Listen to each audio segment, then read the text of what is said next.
Hey everyone, welcome back to Healthy Cast. Make sure you hit that like button and subscribe to our channel so you don't miss out on more deep dives into the world of health and wellness. Today we're going to be looking at something kind of surprising. We're going to be talking about the connection between personality and premature ejaculation. And to help us unpack all of this, we have an expert joining us who can give us some insights on the research. Yeah, it's a topic that's getting a lot more attention recently, especially as we're starting to really understand just how much mental and physical health are connected when it comes to sexual well-being. Okay, so before we go any further, let's just make sure we all know what we're talking about. When we say premature ejaculation, what exactly do we mean? I feel like it's got to be more than just like how fast it happens, right? Yeah. Oh, for sure. The clinical definition is usually talking about when ejaculation happens within 1 to 2 minutes of penetration, but that doesn't really tell the whole story. It's really about not having control and then, all of the difficult things that can come along with that. Think about all the emotional stuff, the frustration and maybe problems with relationships and, just self-esteem issues. It's something that a lot of men struggle with quietly. Yeah, that makes sense. It's not just about looking at a clock. It's about the feeling and, just how it affects someone's life overall. Speaking of how many people it affects, one of the things that really surprised me when I was reading about this was how many men this actually happens to. I had no idea it was so common. It is. It's a lot more common than you'd think. Studies are showing that it could be up to 30% of men who say they've dealt with PE at some point. But the thing is, only a very small percentage of them actually try to get treatment. There's so much stigma around sexual health. A lot of men just don't feel comfortable asking for help. Wow, that's a pretty big difference there. It really just shows how important it is to be open and honest when we talk about these kinds of things. Yeah. So let's get into what we're really here to talk about today. We're talking about personality and PE. Is there like a real connection? And if so, what does it look like? That's a great question. Researchers have been looking into this, and there's a really interesting study in the Journal of Sexual Medicine that gives us some clues. They looked at over 350 men who have PE and compared them to a group who doesn't. And what's really interesting is they use this tool called the Temperament and Character Inventory, or TCI, to figure out different personality traits. Okay, so TCI. Can you break that down for me a little bit? It sounds like a pretty intense way to look at someone's personality. What kinds of things are they actually measuring with this thing? And how does it relate to this study? It is pretty complex. The TCI looks at 7 different parts of someone's personality, but for this study, they were mainly interested in 3 traits: novelty-seeking, self-transcendence, and harm avoidance. And they picked those because they're thought to play a role in emotional regulation, impulsivity, and anxiety, all those things that could maybe affect sexual function. Got it. So it's not just like randomly picking personality types. It's focusing on the ones that might be directly connected to how we experience and deal with things like sexual arousal and how well we perform. So what did they find out? Were there any like noticeable patterns? Yeah, there were some interesting things. Men with PE tended to score lower on novelty seeking. So basically that means they weren't as into new experiences or taking risks or like going on adventures. They might be more comfortable sticking to routines and things that are predictable. That makes you wonder if there's a link there. Could it be that if someone doesn't like exploring new things or they're scared of the unknown, that translates to being anxious about how well they perform sexually? It's definitely possible. And this is where it gets tricky. It's that whole chicken or the egg question. Does the personality come first and then contribute to them developing PE? Or is it that living with PE actually changes their personality over time? Yeah, that's what I was thinking. It's tough to know which one is the cause and which one is the effect. Yeah. So we've got this connection with novelty seeking. What about the other personality traits? Did they see any correlation with PE? They did. Men who have PE also got lower scores on self-transcendence. So what that means is they might have a harder time connecting to a sense of meaning or purpose in life. Things like spirituality or feeling like they're part of something bigger. It's almost like they're super focused on what's happening right now. They have trouble sort of zooming out and looking at the bigger picture. That's interesting. What about harm avoidance? How did that fit into the study? Just like you might think, men with PE scored higher in harm avoidance. So they tend to be more on the cautious side, more anxious and worried about things that might go wrong. They're more likely to just avoid situations that feel risky or uncertain to them. So we're seeing a pattern here. Lower novelty seeking, lower self-transcendence, and higher harm avoidance seem to be more common in men who have PE. But you said it before, it's really hard to know which came first. Did these personality types make them more likely to get PE? Or did having PE actually change their personality over time? It's tricky. It's most likely a mix of both. Think about it. If someone's been dealing with PE for a long time, it makes sense that they might become more cautious and avoidant in general, right? It's a normal reaction to something that's difficult to deal with. But it can also work the other way. If you're already someone who's prone to anxiety and worry, it's totally possible that could contribute to performance anxiety and then maybe even trigger PE. That makes a lot of sense. It's not just as simple, this causes that situation. It's a two-way street. Yeah. But what's really cool about this study is that they didn't just stop at figuring out these broad personality types. They went a step further and actually identified 4 different subtypes of PE, each with its own unique personality profile. Right. That's where it really gets interesting. These subtypes help us to see that PE isn't just one thing. It can show up in different ways, and those differences seem to be linked to very specific personality traits. Okay, so tell me more. What are these subtypes and how do they connect to those personality traits we've been talking about? So the first one is what they call lifelong PE, meaning it's been there from the very first time they had a sexual experience. Wow, that must be really tough to have that experience right from the start. I can't imagine how that would affect someone's confidence and how they see themselves. How does that subtype connect to the personality stuff? Well, men with lifelong PE had the lowest scores for self-transcendence. So that means they might really struggle with feeling ashamed, isolated, and disconnected from other people. It may be harder for them to see beyond what they're experiencing right now and find meaning and purpose. It makes you think maybe it's a vicious cycle. They'd been dealing with PE since they were young, and that leads to feeling ashamed and alone, and then that makes it even harder to try to fix the problem, so the cycle just keeps going. Exactly. It turns into this pattern that just feeds itself. It can be really hard to break free from that. Okay, so we talked about lifelong PE. What about the other subtypes? What do we need to know about those? The next one is called acquired PE. This is when the PE starts after a period of having normal ejaculatory control.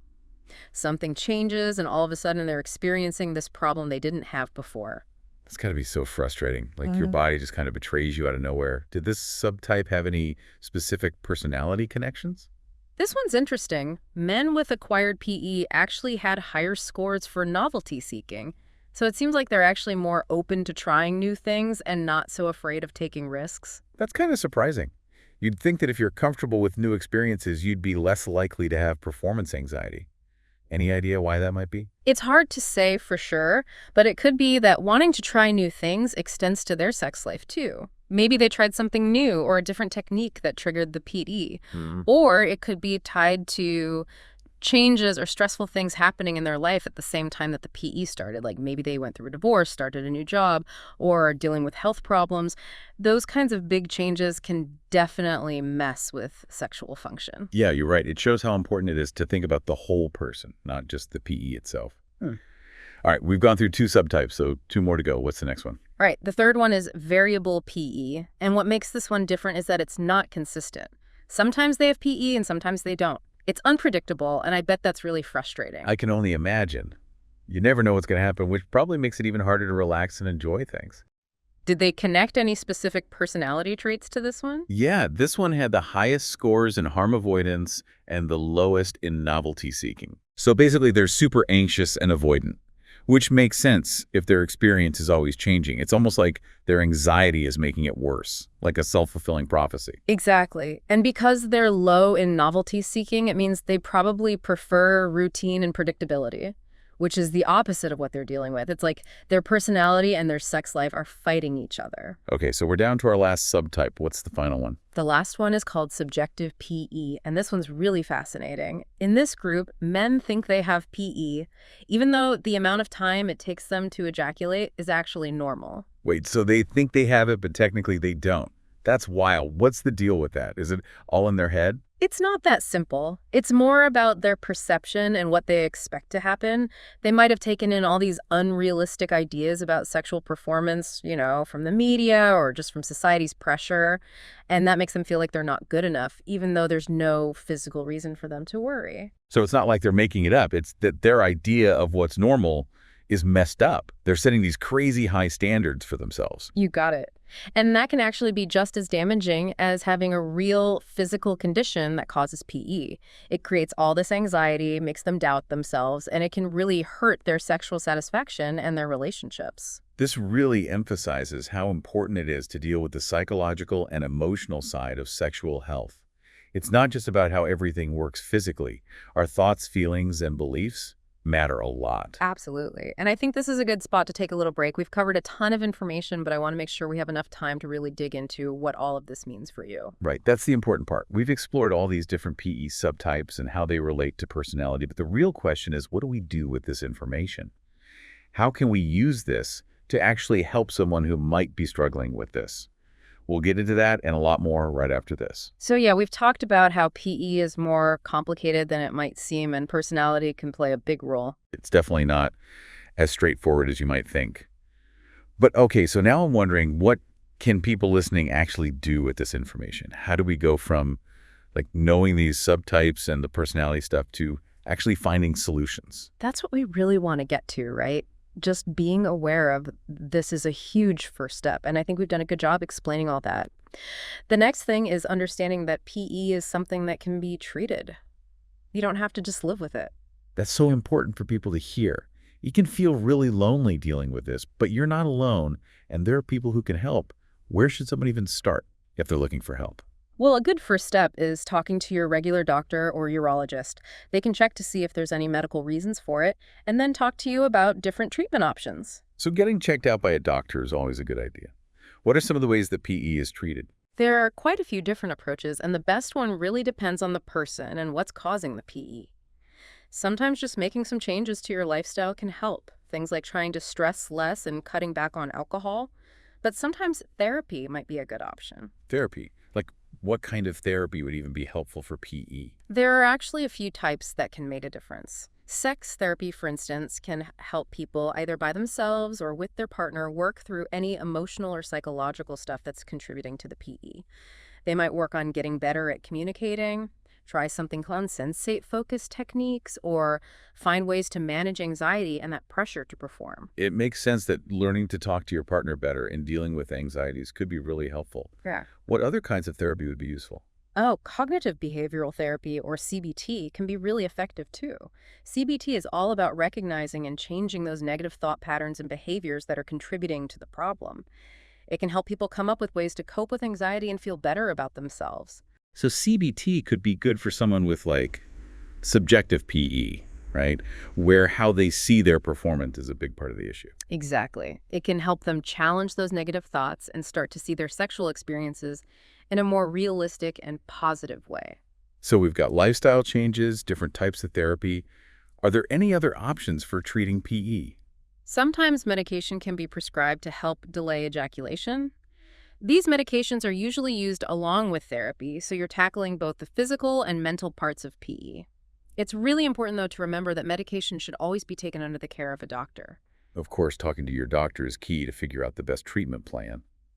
But what I find really encouraging about all of this is that there's a focus on the whole person, not just the PE itself. It's about understanding what's causing it, dealing with any emotional or psychological stuff, and finding solutions that work for that specific person. That's exactly where we need to be headed towards a more holistic view of sexual health.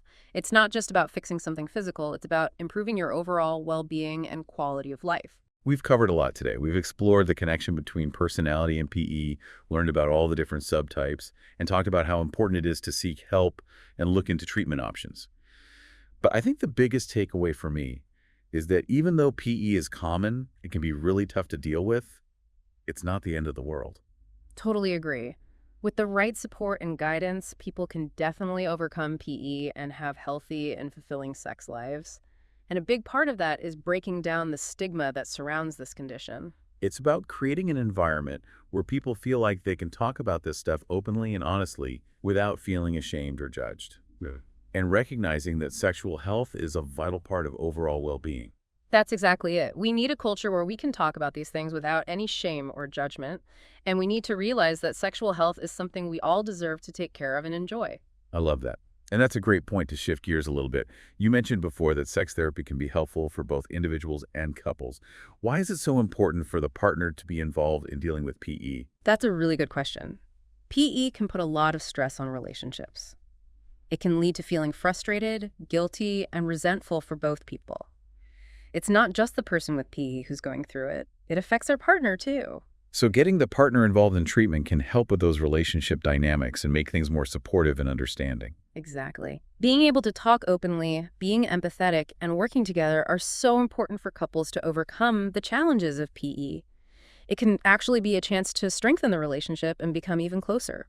I like that way of looking at it. Instead of seeing PE as a purely negative thing, it can be something that helps you grow and connect on a deeper level. Right. What are some things that couples can do to work through PE together? Communication is huge. You have to create a safe space where both people feel comfortable talking about their feelings and what they're worried about without being judged.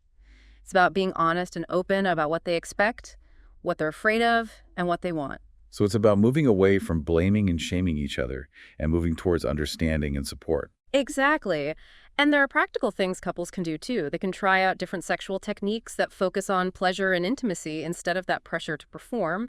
They can try sensate focus exercises where they pay attention to physical sensations and connecting with each other rather than the goal of penetration and ejaculation. It's about shifting the focus from how well they're performing to how much pleasure they're getting and how connected they feel. Yes. And sometimes just taking the pressure off and being spontaneous and trying new things can make a huge difference. What I really appreciate about this conversation is that it's not just about giving out medical information or treatment options. It's about changing how we think about this. It's about making it normal to talk about sexual health and giving people the power to take charge of their own well-being. That's exactly what we're aiming for. We want to create a world where people can talk about these things openly and honestly without feeling ashamed or judged, and to recognize that sexual health is a key part of living a good life. It's something we should all prioritize and enjoy. I couldn't agree more. And I think that's a perfect place to stop for today. We always say knowledge is power, and I think this has been a great example of that. Just understanding all the little details of PE, the different subtypes, and how personality can play a part, it can really help people feel more in control. Yeah, it takes away some of the mystery and the shame and lets people be more proactive and make informed decisions about what to do. Exactly. It's about taking charge of your sexual health and getting the support you need to really thrive. And as we wrap up this deep dive, I want to leave you with this thought. We've talked a lot about the challenges of PE, but it's super important to remember that sexuality is a natural and beautiful part of being human. It is. It's a source of pleasure, connection, and intimacy. And even though PE can definitely affect that experience, it doesn't have to completely define it. That's such a good point. PE is a hurdle to overcome, not a roadblock to intimacy and feeling fulfilled. And with the right information support and a willingness to learn and grow, you can totally take back your sexual well-being and make it a more satisfying and enjoyable experience for yourself and your partner. I couldn't have said it better myself. Embrace the journey, don't hesitate to ask for help, and always remember you deserve to experience everything your sexuality has to offer. And remember, we're always here to support you on that journey. If you found this deep dive helpful, don't forget to hit that like button and subscribe to our channel for more conversations about health and wellness. We love hearing from you guys, so leave us a comment below with your thoughts and questions. Let's keep this conversation going and break down those stigmas surrounding sexual health. Thanks for joining us on this deep dive. Until next time, stay curious, stay informed,